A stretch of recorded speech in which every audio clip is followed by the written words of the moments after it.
Ni hao ma, 我Lisa 顺传 Indonesia， 我要你个月中意的民俗母语。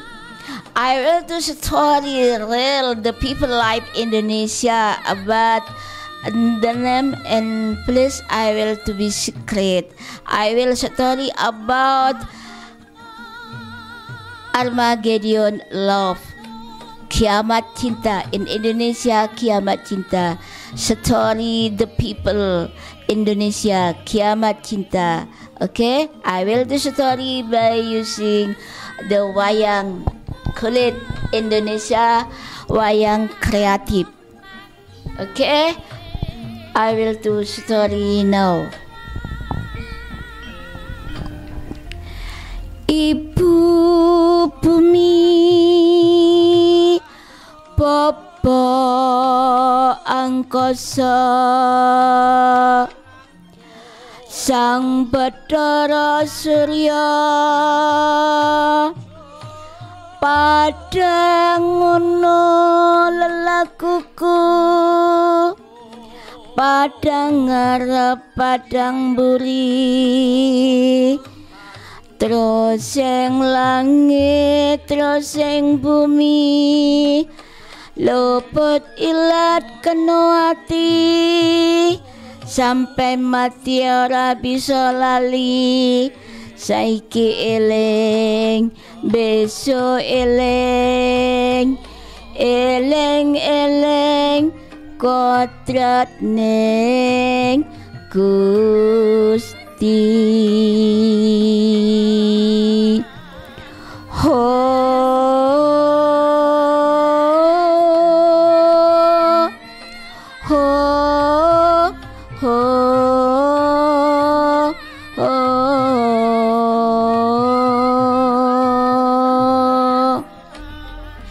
I will tell story about the problema love, sad love in Indonesia. Story about the people broken heart.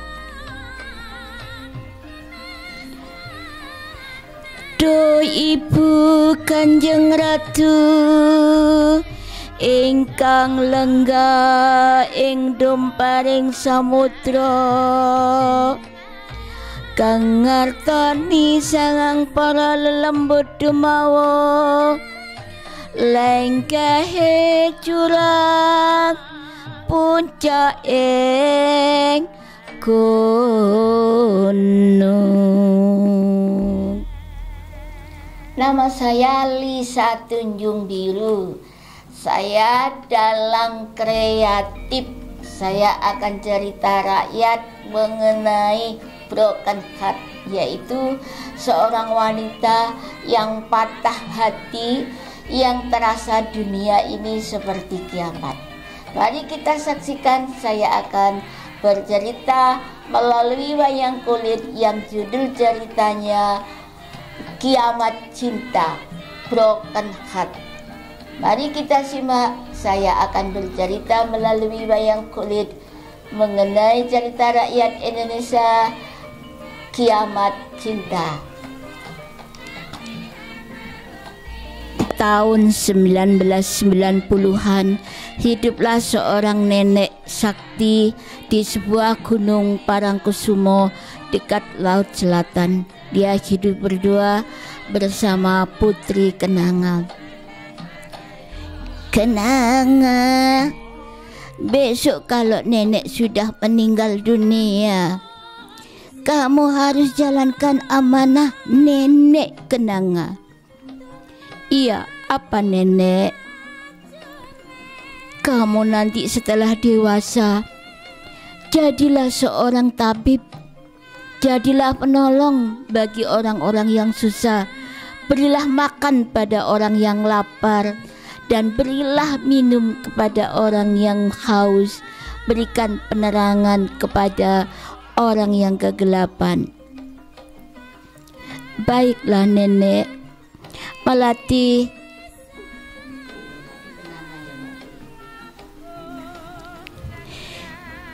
Iya nenek, Kenanga akan melaksanakan amanah nenek.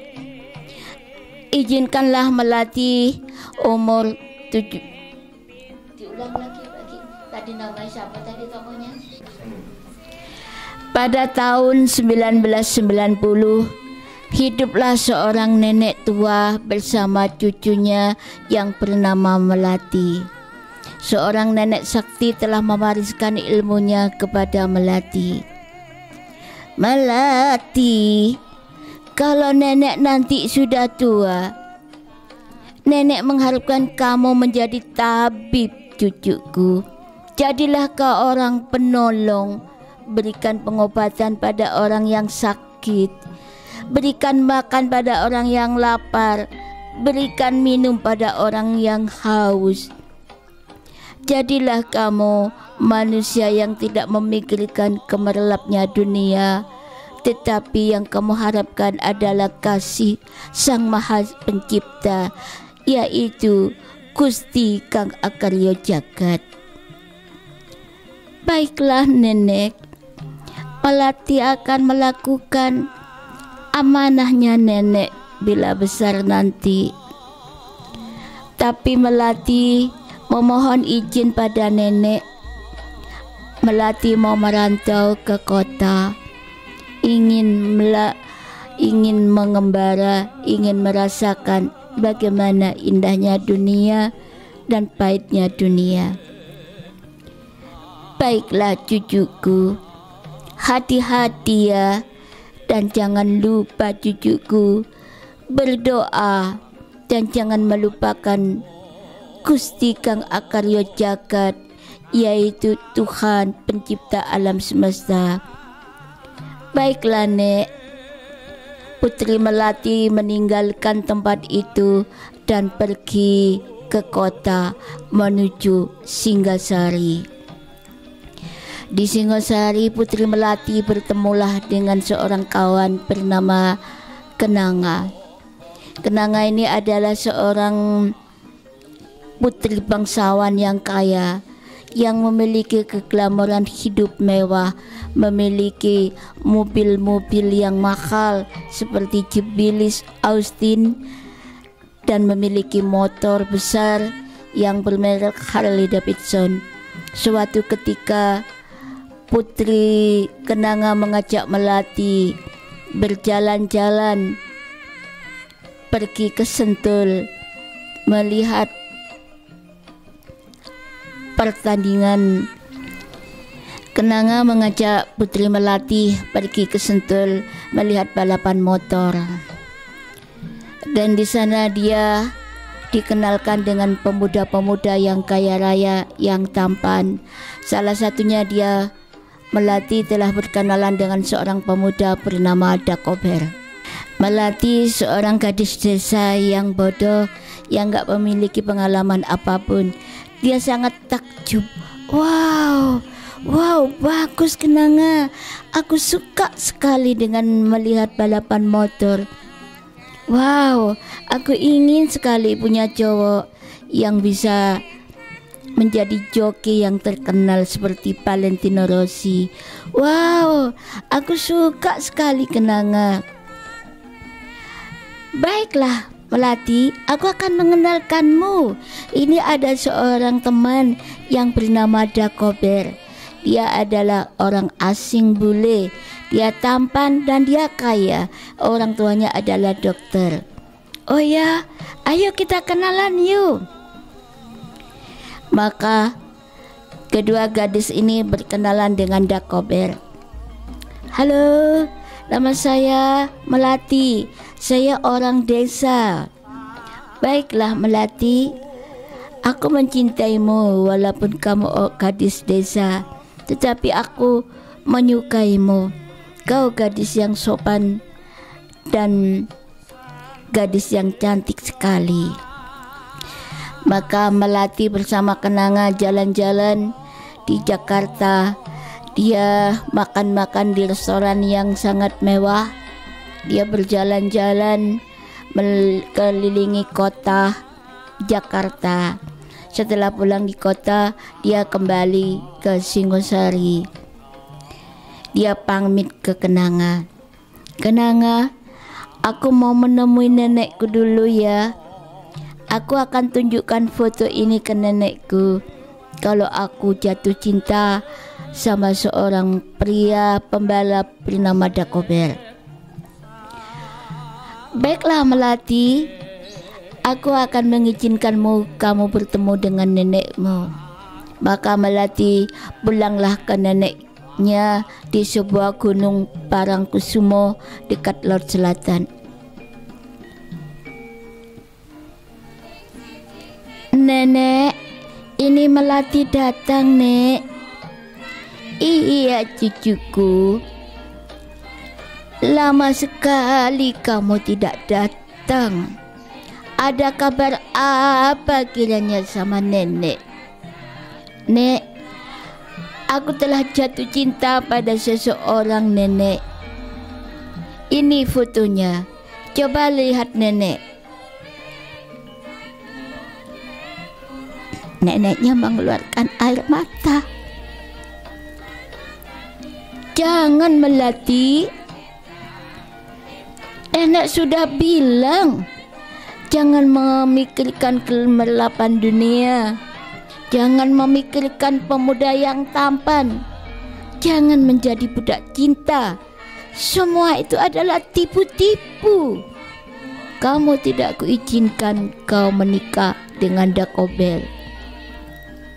Nenek, aku memohon kepadamu, Nek, izinkanlah aku menikah dengan Dagobert. Dia anak seorang dokter dan dia pembalap yang handal. Aku mencintainya, Nek. Izinkan Dagobert menjadi pendampingku. Jawabnya nenek. Tidak cucuku, aku bisa meramal bahwa pemuda yang kau cintai ini nantinya jahat kepadamu. Jangan tertipu oleh cinta, nenek.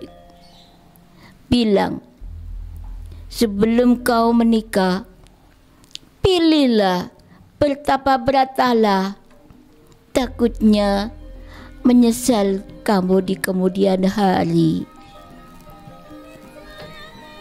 Melati terlanjur jatuh cinta kepada pemuda bernama Dagobert. Dia tidak menghiraukan nasihat neneknya. Dia pamit pada neneknya.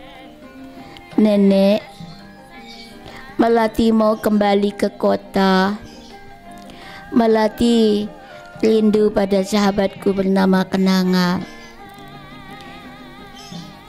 Baiklah Melati, kuizinkan kamu mengembara, tetapi pesan nenek, jangan sampai kamu kena tipu oleh cinta. Ingat itu Melati. Iya, Nek. Melati menuju ke kota menemui Kenanga. Kenanga bertanya, "Hai Melati, apakah nenekmu mengizinkan kau menikah dengan Dagobert?" Tidak Kenanga, nenekku melarangku menikah dengan Dagobert karena nantinya membuat sengsara. Walah, omong kosong, biarin aja. Memang sudah nenek-nenek. Ya begitu itu, jatuh cinta nggak boleh, ini nggak boleh, itu nggak boleh. Biarkan sajalah. Kalau nenekmu nggak setuju, biar aku yang menyetujuimu. Aku akan menyewakan gedung untuk pernikahanmu dengan Dagobert. Benarkah Kenanga? Ya benar. Aku akan memanggil Dagobert untuk menikahkannya. Maka Dagobert dengan Melati telah menikah di suatu tempat tanpa izin neneknya. Dia bahagia Melati melihat suaminya yang tampan dan menjadi joki handalan motor cross, juga motor besar. Dia memiliki banyak motor yang high class, Harley Davidson, PSA, Honda Cyclops, Norton. Dia memiliki mobil-mobil mewah dan benda-benda antik yang harganya fantastik. Bayangan Melati pasti bahagia hidup bersama suaminya yang tampan dan serba kecukupan. Maka Melati dan Dakober menikah dan tinggal bersama ibunya, Dakober. Hai Dakober, inikah istrimu? Ya mami, di Semenfro, kata Dakober. What for? Ye bringen nachher. Melati diese bedinde. Drat nachher. Mami tidak suka sama Melati, Dakober. Jangan mami, Melati adalah kekasihku. Aku mencintainya walaupun dia gadis desa.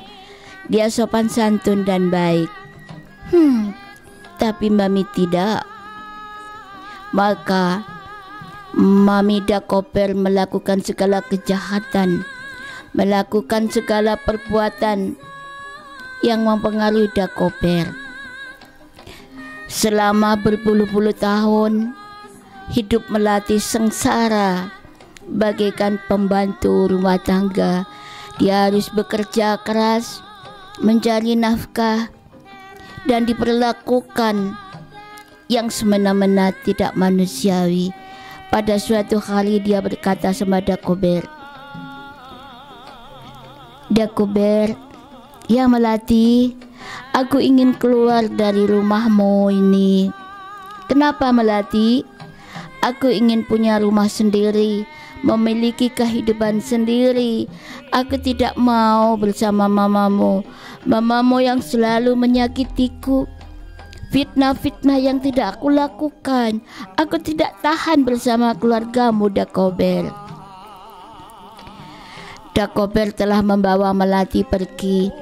Tinggallah di sebuah desa yang jarang penduduknya.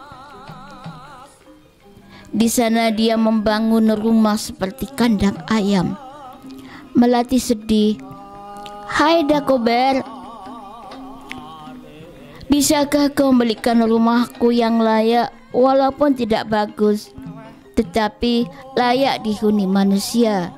Kalau rumah seperti ini, bagusnya dihuni para binatang.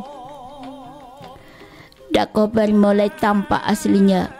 Ternyata Dakober benar yang dikatakan neneknya. Dia temperamen. Setiap hari disiksanya, dipukulinya, dan dia tidak pernah menafkahi lahir dan batin. Lalu Melati meneteskan air mata. Oh nenek, semua nasihatmu adalah benar. Ternyata pilihanku salah. Dia telah memukulku tiap hari, menyiksaku. Aku telah diperlakukan tidak semestinya. Aku rindu padamu, Nek. Aku ingin melakukan apa yang kau tugaskan dulu. Ternyata hidupku menderita bersama Dakober. Pada suatu hari, Melati sedang hamil. Dakober, ya apa Melati? Bisakah aku minta tolong padamu? Ya, tentang apa? Aku telah hamil. Persiapkanlah uang untuk babyku nanti dan persalinan di rumah sakit. Dakober dengan sinis menjawab, itu urusan lo. Ngapain kamu hamil? Kenapa kamu tidak mau minum obat-obatan untuk menggugurkan bayi yang kau kandung? Aku tidak mau repot. Dakober, kau memiliki banyak motor-motor yang high class. Juallah salah satu motormu untuk persiapan bayiku nanti di rumah sakit. Nei Melati, di semotor saya harganya sangat mahal, dan itu bukan dari nenek moyang lo. Aku tidak mau berkorban menjual motorku ini, Melati. Oh, Dakober, aku mohon padamu, jualah motormu untuk persalinanku nanti. Nej, ik kan het kippen je. Je draad from Nahir. Dakober telah menyuruhnya Melati pergi dari rumah situ. Bagaimana pergi, dia Melati telah hamil besar. Akhirnya Melati pergi ke rumah sakit persalinan. Pada kehamilan 9 bulan, Melati berkata pada dokter, "Dokter, sehatkah babyku ini?" Dokter berkata dengan sedih, "Maaf Ibu Melati, bayi Anda kembar dan Anda telah mengalami penyakit komplikasi." "Oh iya dokter." "Ya, kamu bersabar Melati, kamu telah terjangkit penyakit diabetes mellitus yang nantinya kamu sering pingsan, tidak memiliki tenaga." Oh. Akhirnya dengan sedihnya Melati pulang ke rumah. Dia mengadu kepada Dakober. "Dakober, aku mohon padamu, jualah motormu itu untukku dan anakku, Dakober. Sekali ini saja." "Tidak, aku tidak akan menjual motor ini.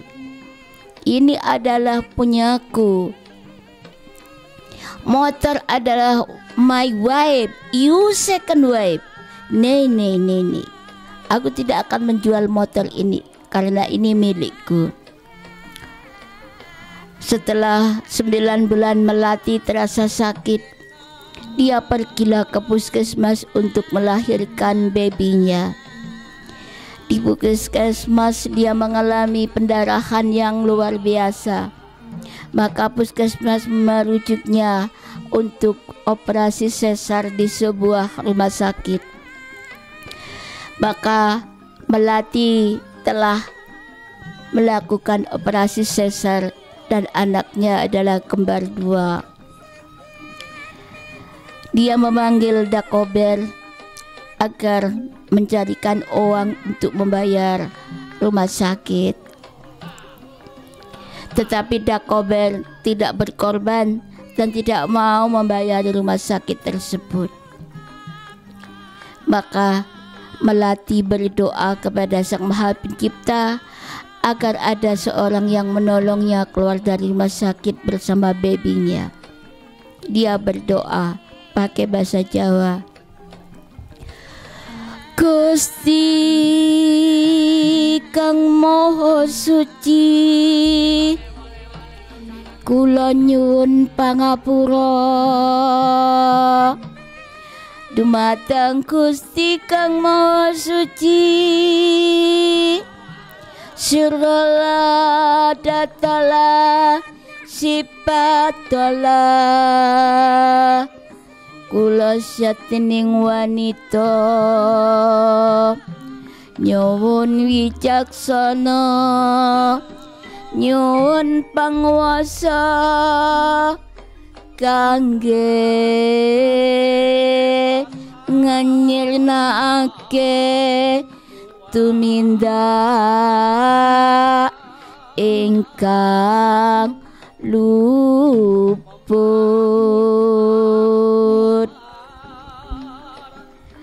Melati mencoba berdoa dan menelpon seorang biksu. "Bante, ya Melati, bisakah Bante menolong Melati yang terkapar di rumah sakit? Ya, bagaimana keadaanmu?" "Bante, aku telah melahirkan kembar, laki-laki dan perempuan. Tetapi rumah sakit itulah menahanku dengan baby ini karena aku tidak bisa membayarnya. Bisakah Bante menolong Melati? Ya, bisa. Ya, bisa. Tunggulah. Bante akan membawa umat. Bante akan memberikan uang tunai untuk mengeluarkanmu dari rumah sakit. Menangislah Melati mengeluarkan air mata. Terima kasih Tuhan, Kau telah menggerakkan seorang biksu untuk mengeluarkan aku dari rumah sakit ini. Terima kasih ya Allah. Terima kasih Tuhan, Kau telah mendengarkan doaku dan memberikan apa yang aku inginkan. Maka Melati ditemui oleh seorang biksu Bante bersama umatnya. Ini uang 50 juta Melati. Kau bayar semua rumah sakit dan sisanya untuk keperluan babymu nanti. Terima kasih biksu. Ya, iya sama-sama Melati. Sabarlah dan janganlah kau putus asa. Semangat terus. Berbuat baik, berbuat baik, berbuat baik. Karma baikmu akan menjemputmu. Terima kasih Bante. Terima kasih. Sekarang Melati telah pulang ke rumah Dakober. Di sana putra dan putrinya Melati yang satu meninggal dunia dan satu hidup yang berparas cantik tetapi tidak bisa melihat.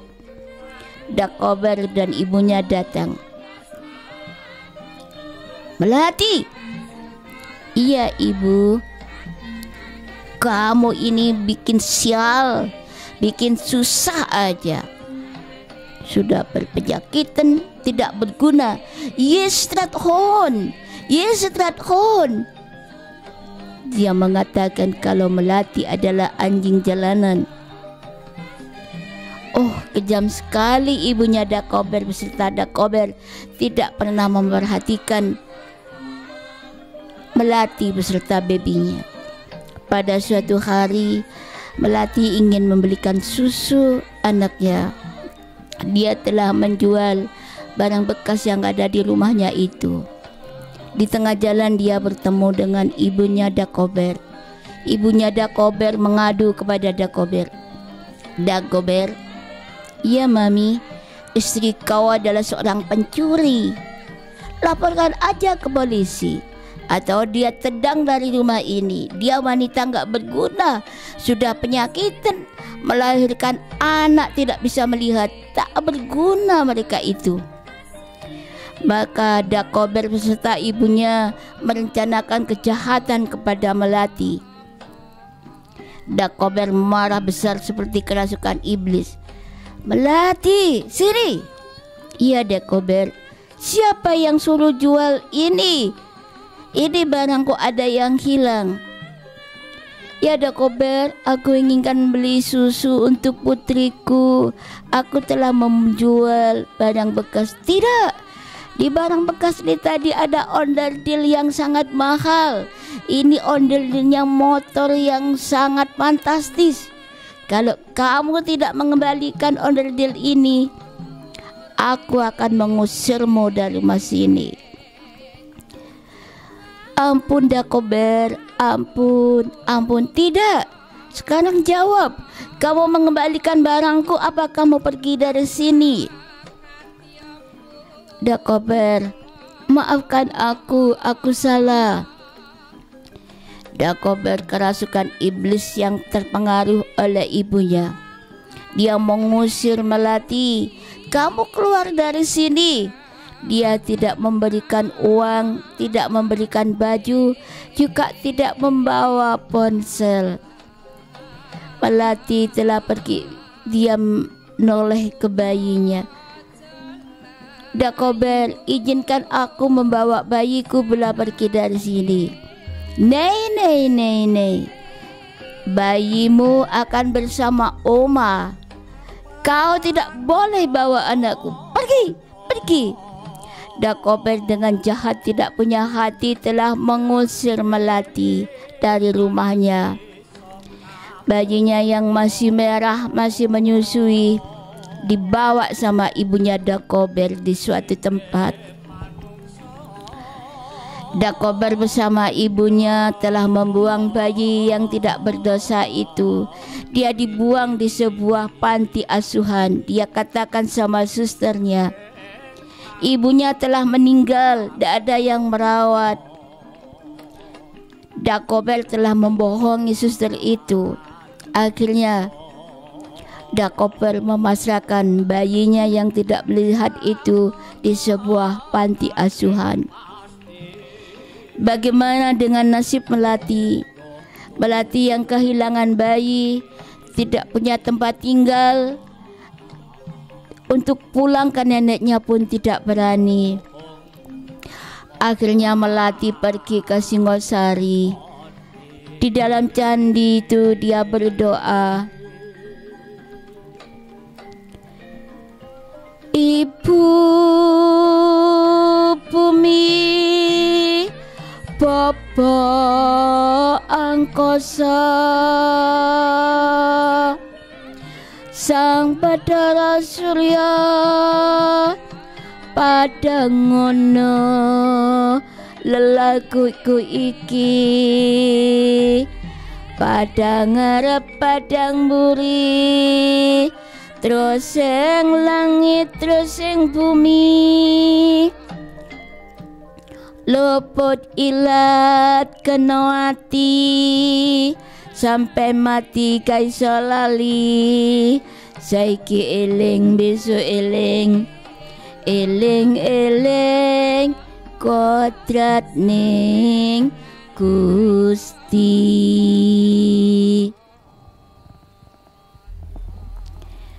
Melati berjalan di trotoar, gak punya tempat tinggal untuk berteduh.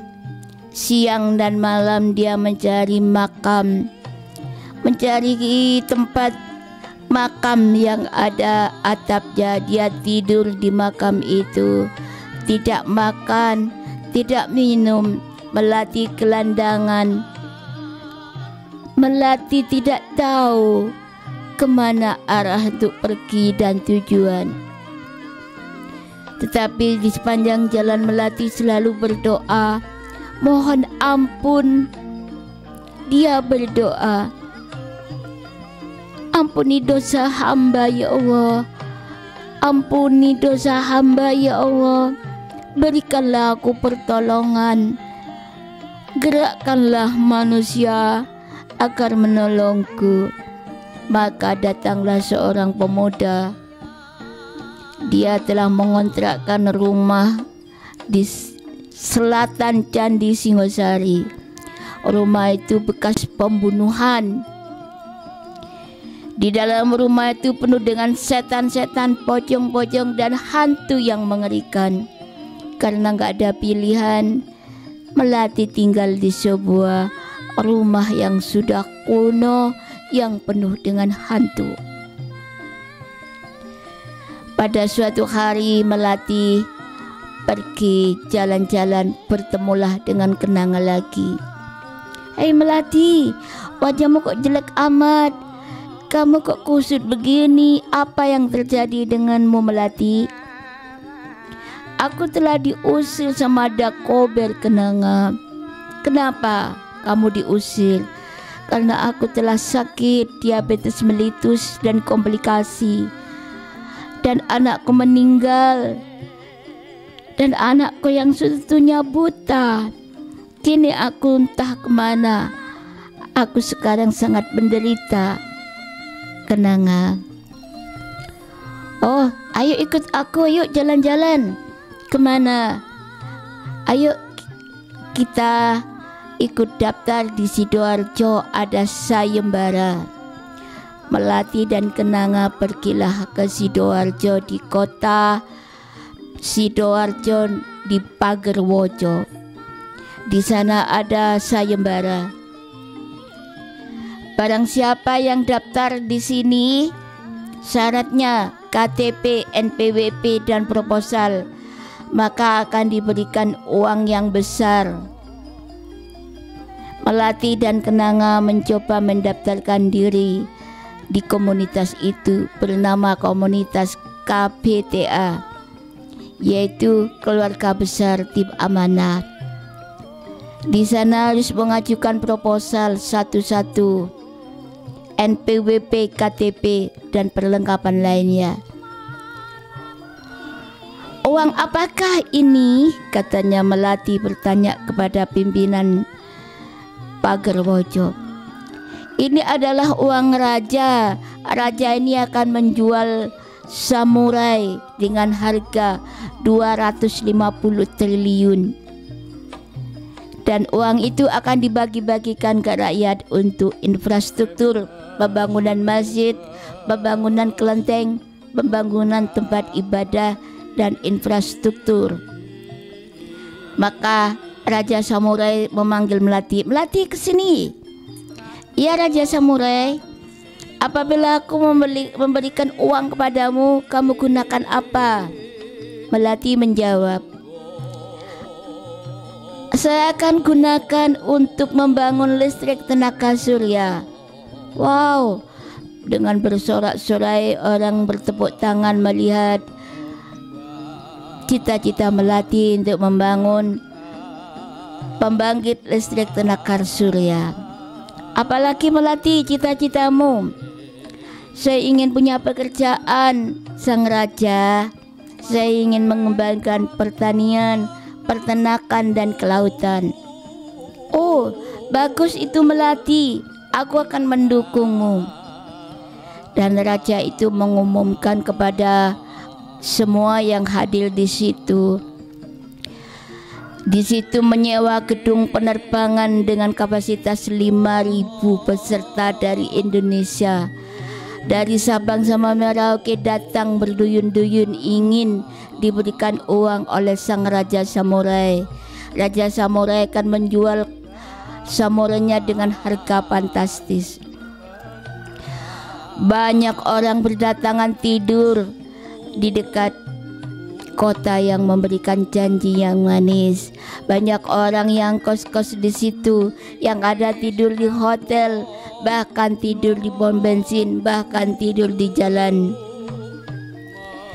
Pada suatu ketika 5.000 orang itu berharap untuk merubah nasibnya. Ada yang ingin membeli rumah, ada ingin yang menikah, ada untuk biaya sekolah, macam-macam dari segala profesi. Ada angkatan darat, angkatan udara, juga angkatan segala macam ada di situ, karena Sang Raja Samurai akan memberikan uangnya kepada semua umat.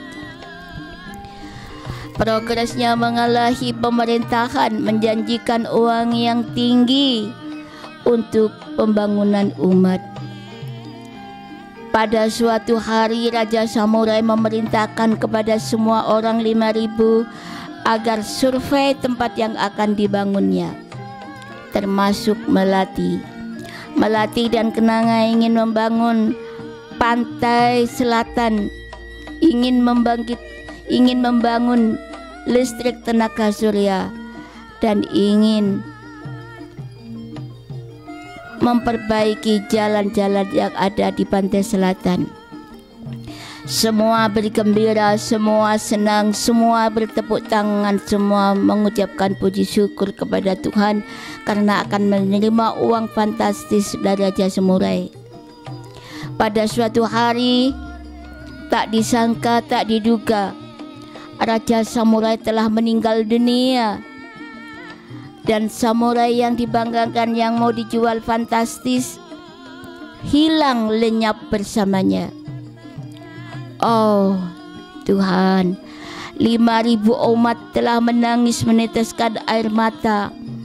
Mereka adalah jamaah hutang, karena untuk pergi ke situ, untuk transport, untuk makan, untuk hidup, dia dari hutang-hutang. Lalu di mana letak kejahatan? Melati melihat tidak ada kejahatan, hanya janji yang menggiurkan. Akhirnya dengan badan lemas lunglai, 5.000 orang telah kiamat cinta, kiamat duka, kiamat kecewa, karena yang diharapkan tiada. Raja samurai meninggal dunia dan semua samurainya telah lenyap. Semua 5.000 orang pulang dengan tangan hampa, tangan kosong. Inilah yang dimaksud kiamat cinta, yaitu sesuatu yang indah, sesuatu yang direncanakan tidaklah sama dengan rencana Tuhan. Akhirnya Kenanga dan Melati pergi ke pantai selatan, tempatnya di Sendang Biru. Dia mengadu di sana. Melati berdoa, Ibu Kanjeng Ratu, engkang langga ing domparing samudra, kang ngartoni sangang para lelembut dumawuh, lengkehe jurang puncaking gunung.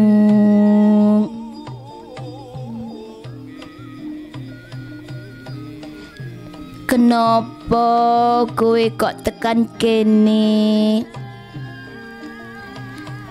Ngaturaken rahayu Bunda, kula niki sedih. Enek apa to Melati kok kowe sedih? Saya tidak punya apa-apa Bunda, rumah tidak punya, anak-anak saya terpisah semua terbengkelai. Saya cari solusi pergi ke Sidoarjo yang katanya mau kasih uang besar. Ternyata orang yang menjanjikan meninggal dunia dan barangnya tersebut telah lenyap. Saya kecewa Bunda, dan saya sakit hati.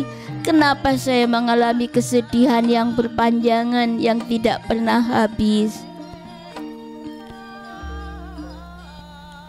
Bunda Ratu menjawab,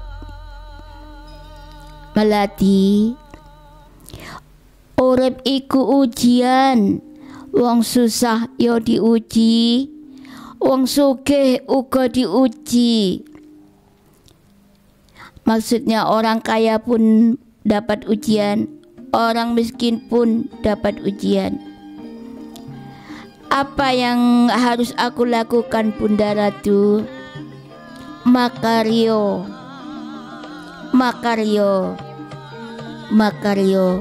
3 kali Bunda Ratu bilang harus bekerja. Maka Kenanga menganggukkan kepala tanda setuju. Baiklah Bunda, saya akan makaryo. Kenanga berserta Melati pulanglah pergi lagi ke kota Singosari. Di Singosari dia diajak ibu-ibu untuk workshop UKM di hotel. Pada tahun 1918 terjadilah pertemuan di hotel-hotel berbintang. Dia mendapatkan ilmu, pengetahuan dari pemerintah melalui Badan Ekonomi Kreatif, melalui Kominfo. Maka Kenanga dan Melati memiliki nasib yang baik. Pada suatu hari Melati bertemu dengan Dakober. Hei Melati, ternyata kamu masih hidup. Kenapa kamu sekarang jadi cantik? Kamu sukses. Padahal aku sudah mengusirmu dari rumah. Iya Dakober, aku telah bekerja ikut program pemerintah.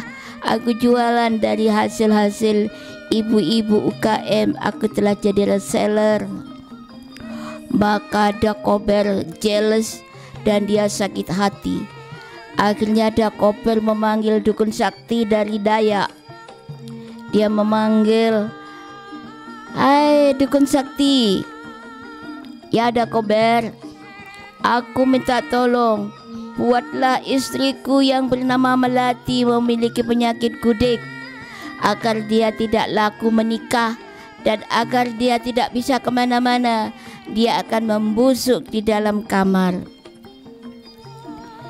Dukun itu telah dibayar oleh Dakober untuk merusak kehidupan Melati. Akhirnya Melati pun pergi ke pantai selatan untuk bertemu lagi dengan Ibunda Ratu.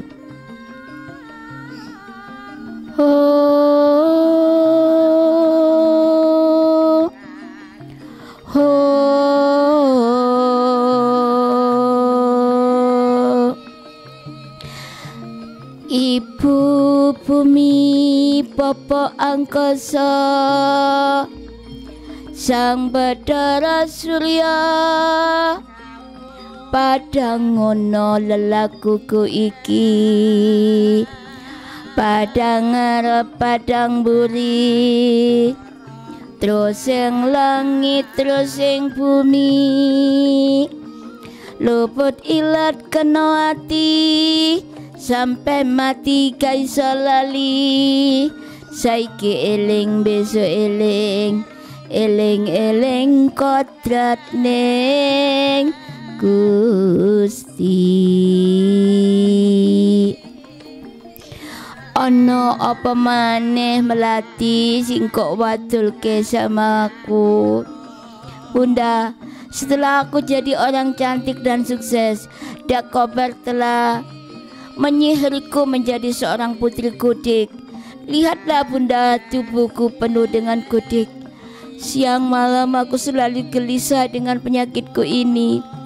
Bagaimana menurut Ibunda? Ya, tak panggil roh jiwa raga lan rasa Dakober.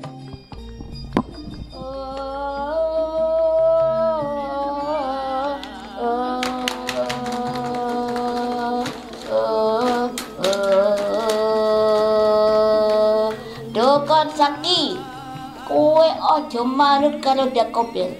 Dakober iku bocah begok, bocah jahat, aja mbok belo.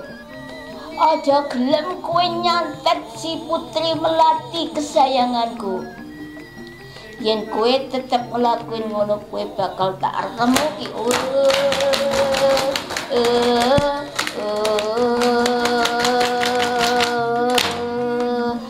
Dakober, kowe berbuat jahat tak nengke siji loro telu aku wis meneng.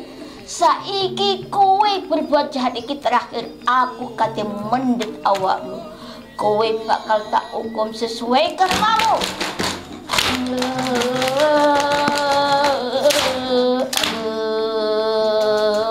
Mati kon Dakober. Kowe wis gelarane atine Melati. Kowe nyia-nyia Melati. Saiki tunggu pembalasanmu. Kowe bakal tak cempluke ning Segara Kidul.